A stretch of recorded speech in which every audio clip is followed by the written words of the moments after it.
Huli ka labing init kang panahon, para mientras na nagpaingalo muna sa gilid baybayon sakop kang kadagatan Kampuro sa Legazpi City, ang parasirang si Marcelo Buendia kan Rapu-Rapu Albay. Pwera sa init sa tahaw kang kadagatan, nagluya man subot ang darakupan ngunya ning sira. Napigtutubudan niyang posibleng epekto na kan labing init kang panahon. Kaya apwera sa pagsisira, nag-e-extra naman siya sa construction.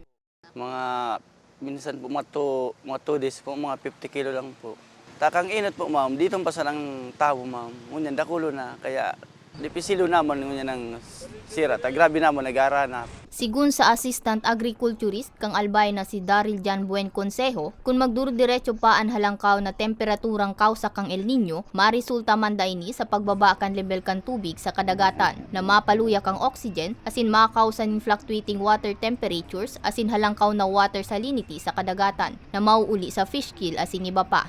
Medyo malaki din kasi pagdating po dun sa aquaculture industry natin, apektado po sila.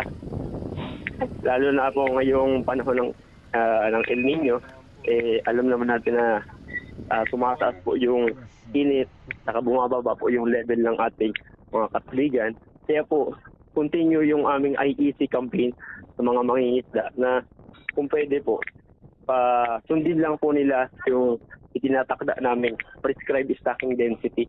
Dugang pa ni Buen Consejo, pigtataya nga abuton sa lampas 26,000 na parasira, gikan sa 172 na coastal barangay sa probinsya ang posibleng maapektaran ng pagkabuhay. Kaya naman nga ni matabangan ng mga maapektaran na parasira, may mga ginigibo naman daan sa indang opisina ng mga lakda nga ni mamitigar ang epekto kang El Nino. Ini sa tabang asin pagiya mandaa kang Bureau of Fisheries and Aquatic Resources.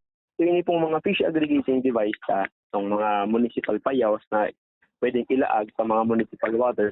Iyo po ini sa padarawan kan sira. Kung saan po, dyan tapos hindi papatay po nun, may specific location lang na di sa lugar na ini, dakol ang sira. Sa ibong kaini, importante man daagiraray na igwaning alternatibong hanap buhay ang mga maapektaran na parasira. Para sa mga baretang tatak Bicol, May Arango.